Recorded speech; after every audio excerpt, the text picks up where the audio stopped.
Okay, in the last class, we had started discussing the discrete time Fourier transform. We had given its formal definition. We had also talked about, specifically, we looked at every real valued sequence or function can be divided into an even and an odd function. Similarly, every complex valued function can be divided into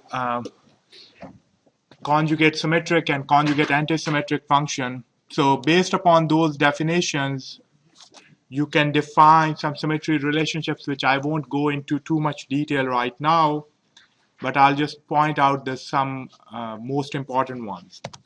Okay, so here is a table that you can see in your text. It's, I believe, table 3.1 in your text, which describes for real valued sequences some of the properties. So of course, the Fourier transform of a real valued sequence, in general, it will be complex valued, right? It will have magnitude and phase for different frequencies. These are the different properties. The most important property that you should really be aware of is this one right here, which if you look at it as a function, what it is saying is if you have a real valued sequence, if you have a real valued sequence, its Fourier transform, if you look at its magnitude, it's always even.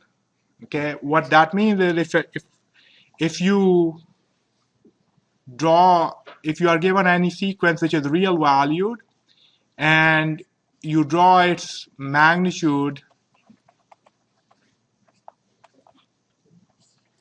then it has to be symmetric around 0. So you will see something like this, or perhaps something like this, or something like this. But it has to be even. It can't be like, so these are all valid magnitude plots of a real valued sequence. But if I show you a plot like this, right? So this can't be the magnitude response or the magnitude of a real valued sequence. So that's one of the most important properties. And in the following lectures, we often will be drawing magnitude of the discrete time Fourier transform of sequences, which will look even, and the reason for that is precisely this property. Okay. So this relates back to, if you remember, we had defined any the definition of an even function, whether it's continuous time or discrete time, is, for example, x of t equals x of minus t, right? So that's why this is an even relationship, okay, the magnitude. Now, on the other hand, this is talking about the phase of your discrete time Fourier transform for real valued sequences. And what this is saying is, if you remember, if you get something like x of t, the relationship here is x of t equals to minus x of minus t, right? So omega is your independent random variable. This is minus x of argument of x of e to the minus j omega. What that means is that your phase plots are always odd. Okay, so if you draw your phase plots, for example, of your sequence, it will, for example, look like, if it is like this, then it has to be like this on the negative side, right? So your phase plots are always going to be odd for real value sequences, and if they are not odd, then you have made some error in your calculations. Now, this is a plot of something that we had done in the last class. We had done an exercise. Does anyone remember what this corresponds to? So in the last class, we had looked at the Fourier transform of xn equals alpha n un, okay? And the condition was that magnitude of alpha is less than 1. And we had gotten that the Fourier transform of that is x of e to the j omega equal to 1 over 1 minus alpha e to the minus j omega. So if you look at this, this means that this is actually the Fourier transform of, so this corresponds to the Fourier transform of xn equal to 1/2 n un, okay, or 2 to the minus n un. And this first plot is just showing you the magnitude of that Fourier transform. As we had discussed last time, the smaller your alpha is, the more higher frequencies your signal has in it. So this is the case where this is what the plot looks like, and this is the zero axis, and you see that it's even around 0. So whatever is happening here on the positive axis side is the same as what is happening in the negative side, okay? Whereas this is the phase plot, and this is a mirror reflection around the origin. So this is an odd function. This is the phase plot, and this will always be an odd function, okay? So that's one of the most important symmetry properties that you should remember. Real valued signals or sequences, their magnitude of the Fourier transform is always even, and their phase of the Fourier transform is always odd, okay? And this is the same regardless of whether you have the discrete time Fourier transform, or if you remember from your previous class, whether you have the continuous time Fourier transform. Similar to the case of the real valued sequences, you can give properties for complex valued sequences. And here are some of the properties. The most important property is that if you do basically conjugation of your sequence and you do a flipping around the x-axis, then that just corresponds to conjugation of your Fourier transform, okay? In other words, conjugation and flipping, so if you look at x conjugate e of j omega, the magnitude of that is exactly equal to x of e to the j omega, right? Because conjugation does not change the magnitude.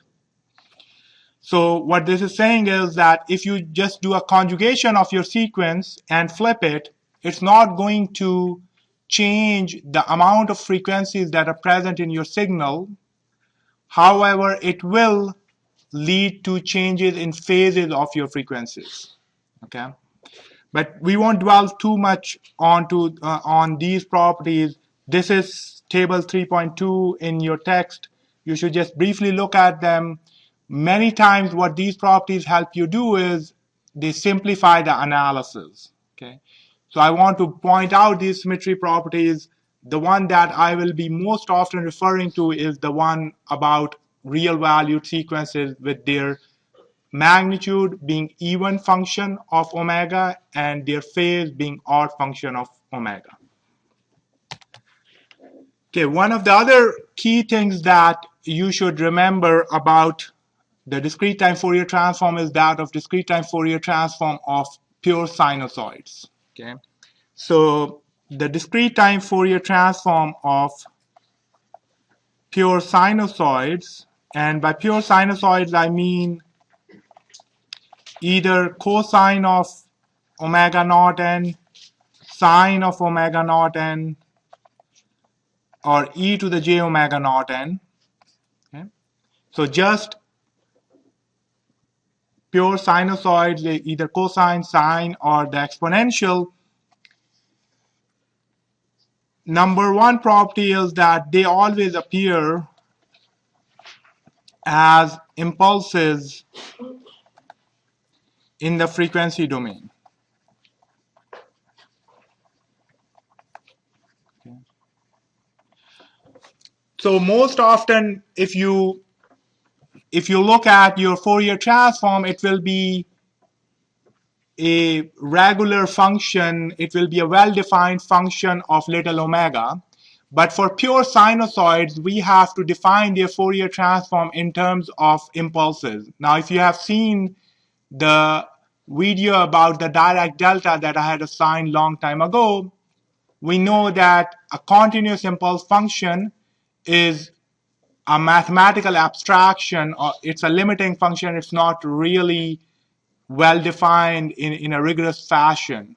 Okay, so but to make our analysis easier, we basically treat the Fourier transform of pure sinusoids as impulses, but you cannot compute them using the Fourier transform expression.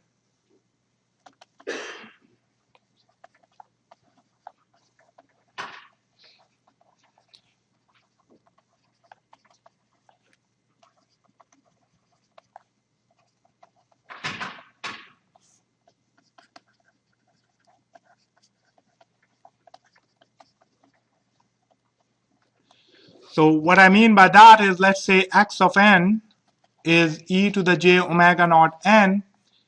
Remember, the definition of the Fourier transform is that summation n equal to minus infinity to infinity x of n e to the minus j omega n. Okay, if you try to plug in this value of xn, you will get e to the j omega naught n e to the minus j omega n, and you will be at some level stuck at this. And the reason you are stuck at this is that, if you remember, one of the key things that we said, for a sequence to have discrete time Fourier transform is that the sequence must have finite energy. Okay, so the sequence must satisfy, we need to have this property xn square n equal to minus infinity to infinity less than infinity. But if you look at a pure sinusoid, it's never going to satisfy this, because if you just do n from minus infinity to infinity e to the j omega naught n absolute value squared, well, this is precisely equal to the absolute value of a complex exponential is 1, so this is going to be infinity. Okay, so sinusoids don't satisfy the finite energy condition, but because they are periodic, and in general for other periodic sequences, we can do some other trickery that I won't go into detail here, but you can define the Fourier transform of these kinds of sequences which are periodic. So they may not have finite energy, but they are periodic. That is the assumption. Then you can express their Fourier transforms as a combination of direct deltas. Okay, and the way to compute those Fourier transforms is you propose, based upon your intuition, what the Fourier transform will be, and then you use the inverse Fourier transform expression to verify that this is indeed the right Fourier transform that you proposed. Okay, so this is what I mean by this. You are given xn equal to e to the j omega naught n. Now, Fourier transform we talked about shows us which frequencies are present in the signal. So if you have this complex sinusoid, what is the frequency of this complex sinusoid? So the frequency is omega naught radians per sample, and one intuition will be that your Fourier transform should have an impulse at omega naught. Okay, and since we are in discrete time, actually all the possible frequencies are omega naught plus 2 pi k, because if you remember, discrete frequencies are periodic with any multiple of 2 pi k. So what we expect is that the Fourier transform between minus pi, and let's assume that the omega naught was positive, this is omega naught, well, you will expect that it should have an impulse at omega naught, and of course at every multiple of omega naught plus, this is omega naught plus 2 pi, you will have one at omega naught minus 2 pi. Okay. And the idea is we'll propose that the area of this impulse is 2 pi, and the area with scale if I had some magnitude associated with this complex sinusoid.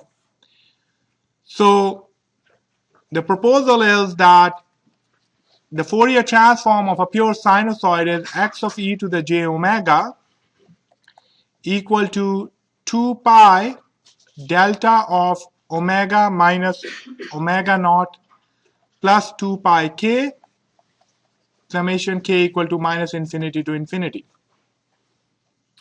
I just want to remind you this is exactly the same as in the case of the continuous time.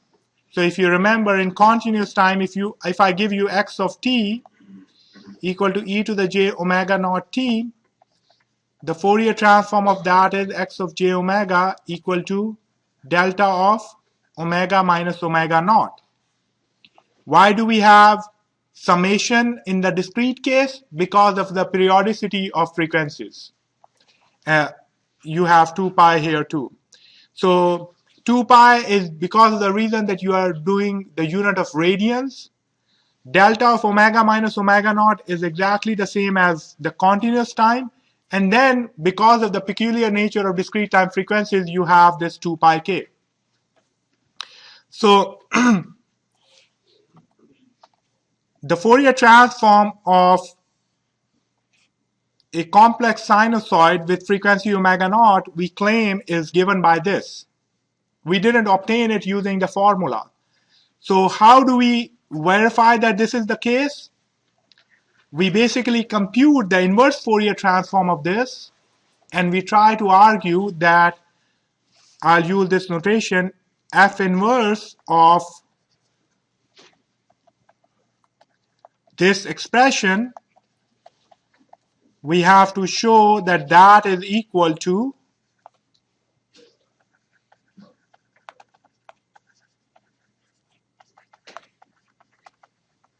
okay. So that's what we have to do.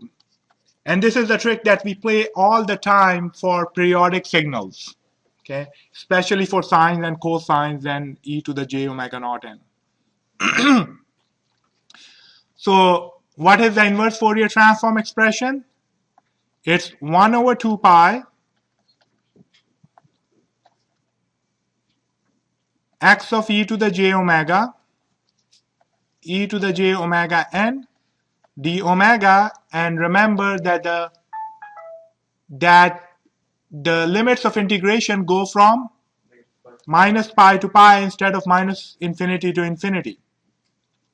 So we just plug that in, we get 1 over 2 pi minus pi to pi summation of k equals to minus infinity to infinity 2 pi delta of omega minus omega naught plus 2 pi k e to the j omega n d omega. Right. Now this whole summation basically corresponds to, you have an impulse at omega naught, which is between minus pi and pi. You have an impulse at omega naught plus 2 pi and so forth. So there is only one part of the summation which exists. Only 2 pi delta of omega minus omega naught lies in the limits of integration. Right. All the other summations are outside that limit. So you can just ignore those. So the next step is you get minus pi to pi, 2 pi delta of omega minus omega naught e to the j omega n d omega. Okay, the 2 pi cancels with 2 pi, we are only left with minus pi to pi delta of omega minus omega naught e to the j omega n d omega. Now at this point, remember this delta is the continuous time direct delta, okay, because little omega is a continuous function, is a continuous variable. So at this point what we want to use is what's called the shifting property of direct delta.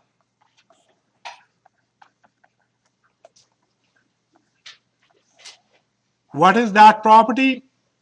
That if you multiply a function with a direct delta, you get back the direct delta with the function value at the location of the direct delta.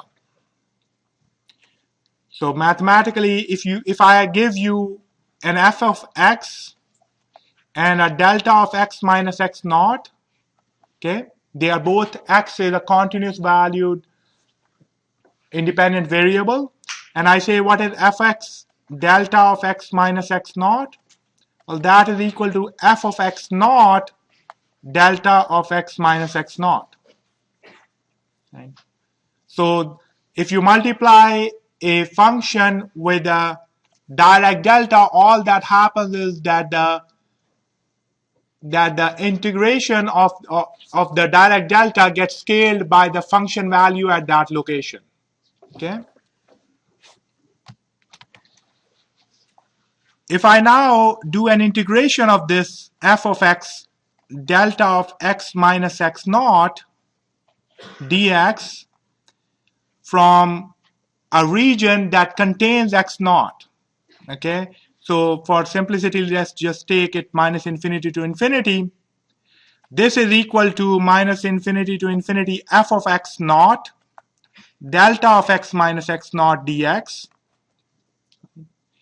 And this x naught now is not a function of x, so I take it out, f of x naught minus infinity to infinity delta of x minus x naught dx. And this integration, by the definition of direct delta, is 1, so I get back f of x naught. Okay? So these are the whole complete steps that you can do, and if you apply the same reasoning to our analysis that we were doing, we get then minus pi to pi delta of omega minus omega naught e to the j omega naught n, because omega gets replaced by omega naught d omega. I just take the e to the j omega naught n outside, get minus pi to pi delta of omega minus omega naught d omega. Since omega naught lies between minus pi and pi, this whole thing is equal to 1.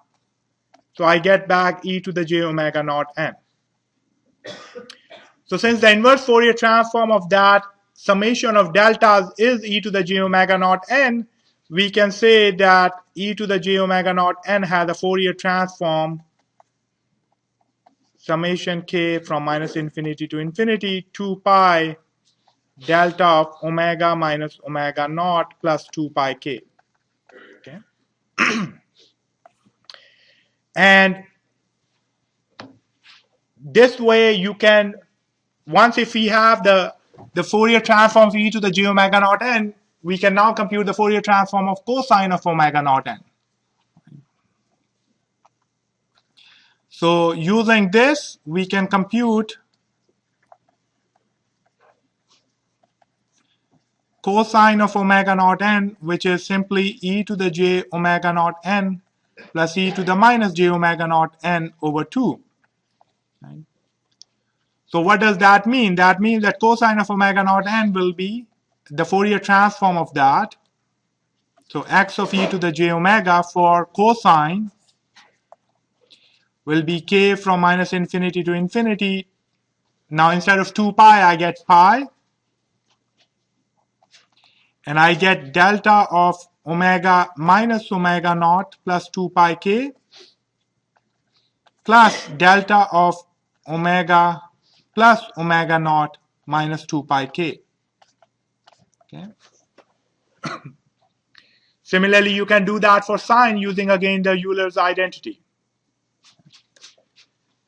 And if you look at it, if you were to do the plot of these things between just minus pi and pi, it looks exactly the same as the continuous time version that you saw in the previous class. So if I were to plot this between minus pi and pi, what is this saying? That if I have a cosine, I get an impulse at omega naught, and I get an impulse at minus omega naught. And the area of these impulses is pi instead of 2 pi. Right? And if you go think back about the property of symmetry that we had done, which was that any real valued sequence has to have an even magnitude. So it satisfies that. It's even around 0. Right? So we have so far seen the Fourier transform of number 1 e to the j omega naught n. And since it's a complex valued function, it is not symmetric around 0. We saw that its Fourier transform looks like between minus pi and pi. Here is omega naught. And then you get periodic repetitions of that. You get another one here, and so forth. And the magnitude is 2 pi. We saw that you can compute cosine of omega naught n by using the Euler's identity. We saw that you can compute sine of omega naught n. Again, you can just use the Euler's identity to compute that. If you were to do that, you will see that it looks exactly like the cosine expression, with the only difference being that you will get a phase shift. Right? And in general, if you are given any summation of these sinusoids, you can now compute their Fourier transform. These are special cases because you cannot compute them explicitly using the Fourier transform expression. Okay. There are many other cases. There are other sequences that we really want to learn about. Some of the most common ones are listed in table 3.3 of the text.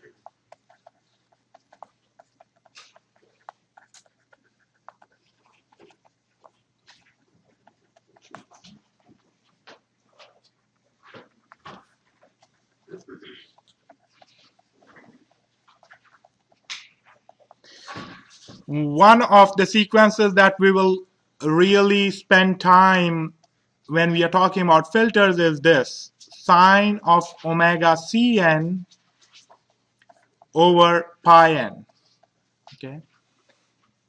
This looks very similar. If you plot a stem plot of that, this looks actually just samples of the continuous time sinc function, sine pi x over sine omega x over pi x. Okay. And the Fourier transform of that is given by h of e to the j omega equals 1 for 0 less than or equal to omega less than or equal to omega c, and 0 for omega c less than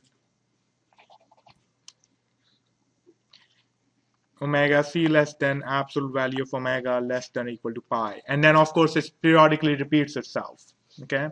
So the Fourier transform of this looks like the following. It is 1 up to omega, from minus omega c to omega c, and 0 then from minus pi to pi, and of course it then repeats itself again.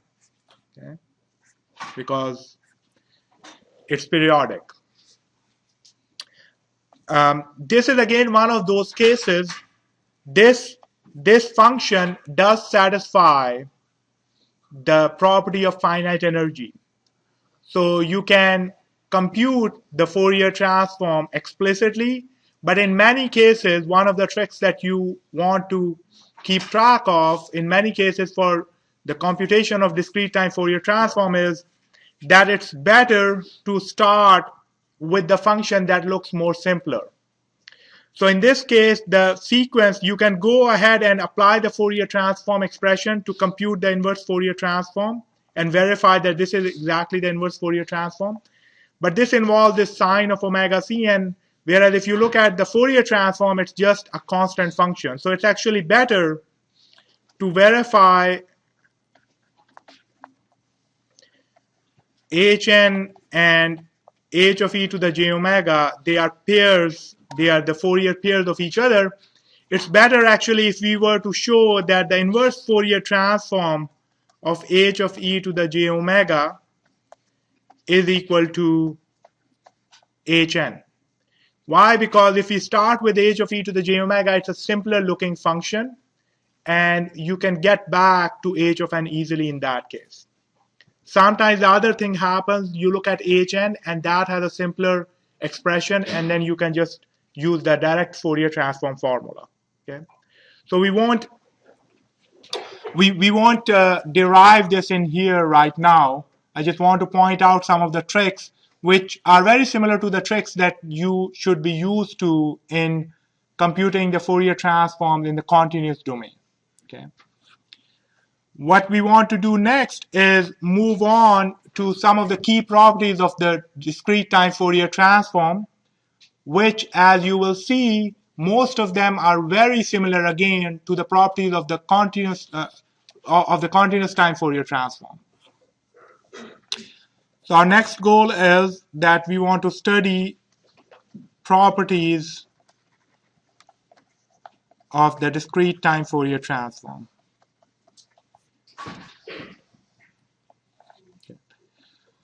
So first property that you have seen in pretty much all of your transform studies is that of linearity. So while we are studying the properties, this is what we will be doing. We will assume that we are given two sequences, Gn and Hn, and both of them have finite energy, so you can compute their discrete time Fourier transform. And we will call their Fourier transform, Gn will have a Fourier transform G e to the j omega, Hn will have the Fourier transform H e to the j omega. Okay. So the linearity property says that if I am given two functions, and if I add those two functions, take superposition of those two functions. So let's say I compute alpha Gn plus beta Hn, where alpha and beta are either real or complex valued constants. And I am asked to compute the Fourier transform of this summation. That is just the same as taking the Fourier transform, that's just the same as taking the summation of their Fourier transforms with the right scaling. Okay, so the Fourier transform of this summation gets written as alpha g of e to the j omega plus beta h of e to the j omega. What this simply means is if I am given, so for example, if I am given cosine of omega naught n plus cosine of omega 1n, right, by this property, and I am asked to compute the Fourier transform of that by the linearity property, that is simply going to be equal to the summation of the Fourier transform, 2 pi delta of 2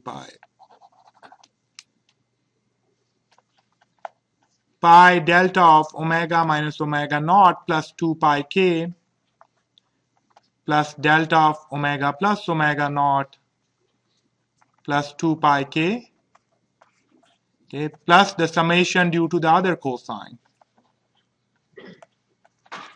pi delta of omega minus omega 1 plus 2 pi k plus delta of omega plus omega 1 plus 2 pi k. And similarly, you can derive any other summation, Fourier transform of any other summation that you know the Fourier transform in individual terms. Okay.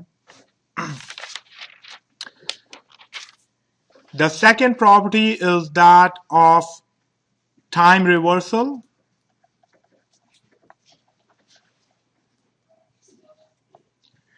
which is saying that if I flip my signal g minus n, then what happens is that my Fourier transform also gets flipped g e to the minus j omega. Okay, and so if I'm given, and the perfect example of that will be, we'll just work with the, let's assume that I have e to the j omega naught n, okay, and omega naught is a positive, omega naught is bigger than 0. So the Fourier transform of that between minus pi and pi will be this impulse at 2 pi. Okay. Now if I flip this, so the flipped version of this will be e to the minus j omega naught n, that you can think of it as having actually a frequency of minus omega naught. Right? And what this property is saying is that all you have to do is just flip the Fourier transform. So instead of having it at omega naught, I now get it at minus omega naught, this impulse. Okay. You could have explicitly computed the Fourier transform of this and you would have gotten the same answer. So it's a neat trick that if you just flip the sequence in time, all that it does is it is doing a flipping of the frequencies. Okay.